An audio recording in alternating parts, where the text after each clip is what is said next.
একজন বিশাল আকৃতির শক্তিশালী ব্যক্তি, যাকে দেখে ৮০,০০০ সৈন্যবাহিনী একেবারে আটকে উঠেছিল। তিনি ইতিহাসের এমন এক বিশাল সৈনিক যার কারণে কেউ তার মুখোমুখি করতে সাহস করত না। কিন্তু কিভাবে একজন গরিব রাখাল ছেলে তাকে পিটিয়ে মেরে ফেলেছিল। তো সম্মানিত ভাই বোনেরা, সেই রাখাল ছেলেটি কে ছিল এবং কিভাবে সে এই দৈত্যকে হত্যা করেছিল, আজকের ভিডিওতে আমরা এর বিস্তারিত ইতিহাস জানার চেষ্টা করব ইনশাআল্লাহ।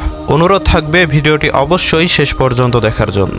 সম্মানিত বন্ধুগণ, প্রাচীন ধর্মগ্রন্থ, ঐতিহ্য এবং ইতিহাসে পাহাড়ের মতো লম্বা মানুষের কথা উল্লেখ রয়েছে, যাদেরকে আজ আমরা দৈত্য বলে সম্বোধন করি। তাদের মধ্যে কওমে আদ, আউস বিন আনাক, জাব্বারিন এবং নেফিলিন প্রসিদ্ধ ছিল।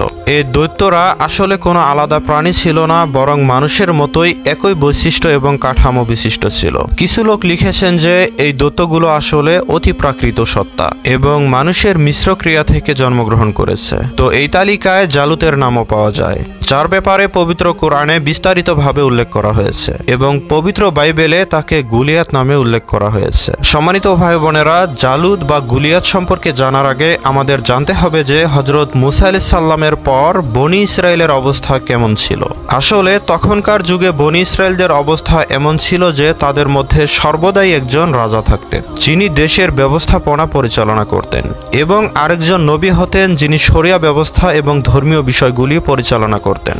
আর তাদের নিয়ম ছিল যে সর্বদাই ইয়াহুদা ইবনে ইয়াকুবের পরিবারে রাজত্ব আসতো, আর নবী আসতো লাবিব ইবনে ইয়াকুবের পরিবারে। এভাবে চলতে চলতে একটা সময় এমন হলো যখন বনি ইসরায়েলদের মধ্যে কোনো রাজা ছিল না। তখন হযরত শামুয়েল আলাইহিস সালাম তাদের মধ্যে নবী হিসেবে অধিষ্ঠিত ছিলেন। সেই সময় বনি ইসরায়েলদের আশেপাশে এক বর্বর জাতি বসবাস করত, যাদেরকে বলা হতো কেনানাইট বা কওমে আমালিকা জাতি। তো এক পর্যায়ে তারা বনি ইসরায়েলদের অঞ্চলগুলি লুণ্ঠন এবং আক্রমণ শুরু করে দেয়। এই বর্বররা ফিলিস্তিন এবং মিশরের উপকূলীয় এলাকায় বসবাস করত। তাদের একজন নেতা ছিল আর যার নাম ছিল জালুত। তো এই অত্যাচারী জালুত এবং তার বাহিনীরা বনি ইসরায়েলদের মহান নেতা এবং নেককার লোকদেরকে বন্দী করে বনি ইসরায়েলদের থেকে কর বা ট্যাক্স আদায় করত। এমনকি আমালেকার লোকেরা বনি ইসরায়েলদের কাছ থেকে তাবুতে সাকিনা নামক সেই সিন্দুকটিও কেড়ে নিয়েছিল, যা ছিল ইহুদিদের জন্য একটা বরকতময় সিন্দুক। তো তাবুতে সাকিনা চলে যাওয়ার পর বনি ইসরায়েলদের অবস্থা আরো খারাপ হতে শুরু করে, ফলে তাদের শত্রুরা বনি ইসরায়েলদেরকে পরাজিত করে ফেলে। তো যার কারণে বনি ইসরায়েলরা হযরত শামুয়েল আলাইহিস সালামের কাছে তাদের মাঝে একজন বাদশাহ নির্বাচন করার জন্য অনুরোধ করতে থাকেন।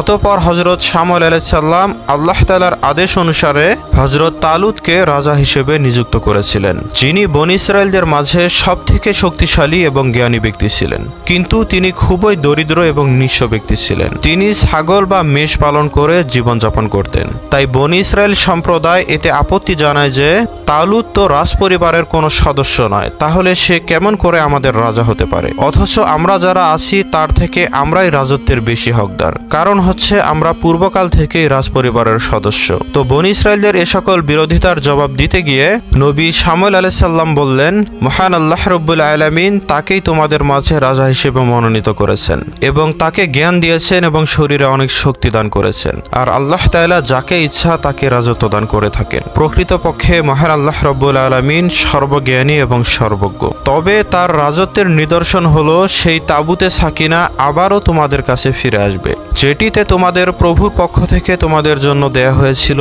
অফুরন্ত শান্তি এবং বরকত। তাই হযরত তালুত বাদশাহ হওয়ার পরপরই ফেরেশতারা মহান আল্লাহ তাআলার নির্দেশে সেই সিন্দুকটি বনি ইসরায়েলদের কাছে নিয়ে আসেন, যার দ্বারা জনগণ তার রাজত্ব এবং নবীর সত্যতা সম্পর্কে নিশ্চিত হয়ে যায়। বাদশাহ হওয়ার পর তালুত বনি ইসরায়েলদেরকে জালুতের বিরুদ্ধে গর্জে ওঠার আহ্বান জানান। তখন হযরত তালুত এই অত্যাচারী জালিমদের বিরুদ্ধে যুদ্ধ করার জন্য বনি ইসরায়েলদের সেনাবাহিনী নিয়ে জেরুজালেম শহর ত্যাগ করেন।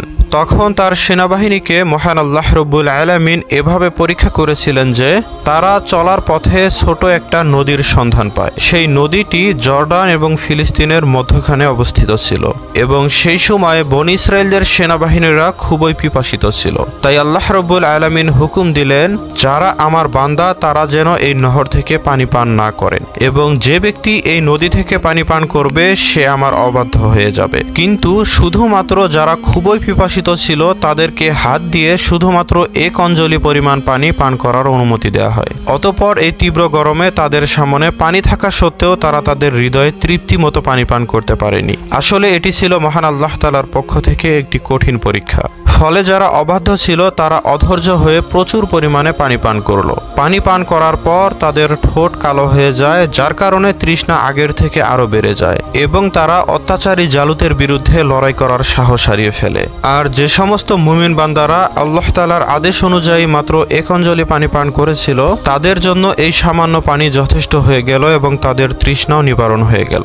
একটি মত অনুযায়ী তালুতের সৈন্য সংখ্যা ছিল প্রায় 80,000-এর মতো, যাদের মধ্যে মাত্র 313 জন সৈনিক আল্লাহর আনুগত্য করেছিল এবং তারা পানি পান করেনি। এ প্রসঙ্গে রাসূলুল্লাহ সাল্লাল্লাহু আলাইহি সাল্লাম বদরের যুদ্ধে গিয়ে সাহাবীদেরকে উদ্দেশ্য করে বলেছিলেন, হে আমার সাহাবীরা, আমাদের সৈন্য সংখ্যা তালুত বাদশার সেনাবাহিনীর মতো, যারা তাদের সাথে নদী পার হয়ে গিয়েছিল এবং শত্রুদের সাথে মোকাবেলা করেছিল। তো অতঃপর বনী ইসরাইল বাহিনী যখন নদী পার হয়ে যায় তখন জালুতের সৈন্যবাহিনী সামনে দাঁড়িয়েছিল এবং বনী ইসরাইল জাতি ইলা উপত্যকায় তাদের শিবির স্থাপন করেছিল এবং সকলেই সেখানে জড়ো হয়েছিল। ফলে উভয় বাহিনী মুখোমুখি হয়ে দাঁড়িয়েছিল। তো কিছুক্ষণ পরে তাদের নেতা জালুত, যে হচ্ছে খুবই লম্বা এবং শক্তিশালী ব্যক্তি, সে মাঠে প্রবেশ করলো। আসলে জালুত ছিল একজন কুস্তিগীর এবং তার উচ্চতা ছিল প্রায় 6 হাতের সমান। সে মাথায় একটা হেলমেট পরেছিল যেটা ছিল সম্পূর্ণ লোহা দিয়ে বানানো এবং তার হাতে ছিল একটা লোহার বিশাল বালা। তো সেই দৈত্যাকৃতির জালুত ময়দানে নেমেই একটা কবিতা পাঠ করলো এবং বনী ইসরায়েলদেরকে চ্যালেঞ্জ করে জানালো, কে এমন আছো যে আমার মুখোমুখি করতে পারবে। আর জালুতের সেনাবাহিনী দেখে বনী ইসরায়েলরা একেবারে আতঙ্কিত হয়ে উঠল। ফলে বনী ইসরায়েল সম্প্রদায় তাদের নিজেদের মধ্যে বলাবলি করতে থাকলো যে আজকে আমাদের সেনাবাহিনীর লড়াই করার কোনো শক্তি সামর্থ্যই নেই। তো তাদের এ কথা শুনে বনী ইসরায়েলের 313 জন সৈন্য বলল, হে আল্লাহ রব্বুল আলামিন, আমাদেরকে ধৈর্য ধারণ করার তৌফিক দান করে দিন, আমাদেরকে অবিচল রাখুন এবং কাফেরদের বিরুদ্ধে আমাদের সাহায্য করুন। তো উভয় বাহিনী যুদ্ধের ময়দানে যুদ্ধের জন্য প্রস্তুত হলো। তো ঠিক সেই মুহূর্তেই তালুত তার সেনাবাহিনীকে ঘোষণা করলেন, যে ব্যক্তি অত্যাচারী জালুতকে হত্যা করতে পারবে তাকে আমি আমার মেয়ের সাথে বিবাহ দেব এবং আমার রাজ্যের অর্ধেক তাকে উপহার হিসেবে দান করে দিব। তো এ কথা শুনে হযরত দাউদ আলাইহিস সালাম এগিয়ে গেলেন। তিনি তখন খুবই অল্প বয়সী এবং দুর্বল ছিলেন। তো তখনও তিনি নবুয়ত প্রাপ্ত হননি এবং তিনি জানতেনও না যে তিনি ভবিষ্যতে নবী হবে। তো এরপরে যখন জালুত এই প্রতিযোগিতায় ছোট একটা কিশোরকে দেখলো তখন জালুত বলল, হে বৎস, তুমি এখান থেকে চলে যাও, আমি তোমার সাথে যুদ্ধ করতে পছন্দ করছি না। কিন্তু তখন হযরত দাউদ আলাইহিস সালাম বললেন, কিন্তু আমি তো পছন্দ করি যে তুমি আমার হাতেই নিহত হও। এদিকে হযরত দাউদ আলাইহিস সালাম গোলালি দিয়ে পাথর নিক্ষেপে খুবই দক্ষ ছিলেন। তাই হযরত দাউদ আলাইহিস সালাম একটি পাথরকে গোলালির মাঝখানে রাখলেন এবং বিসমিল্লাহ বলে তিনি সেটাকে জালুতের দিকে নিক্ষেপ করলেন। ফলে সে পাথরটি প্রচুর বেগে জালুতের নাক এবং খুলির মাঝখানে গিয়ে আঘাত করলো। ফলে সেই মুহূর্তে জালুত মাটিতে পড়ে গেল এবং তখনই সে মৃত্যুবরণ করলো। এতে তালুত এবং বনী ইসরায়েল সম্প্রদায় অত্যন্ত খুশি হয়েছিল। অতঃপর জালুতকে হত্যা করার পর তার বাহিনীর সকলেই পালিয়ে যায়। অতঃপর তালুতকে বিজয় ঘোষণা করা হয়। এরপর তালুত বাদশার ঘোষণা অনুযায়ী হযরত দাউদ আলাইহিস সালাম বাদশাহ তালুতের মেয়েকে বিবাহ করেন। এরপর তাকে তার অর্ধেক রাজত্ব দান করেন। তারপর 40 বছর অতিবাহিত হয়ে যাওয়ার পর হযরত তালুত মারা গেলেন।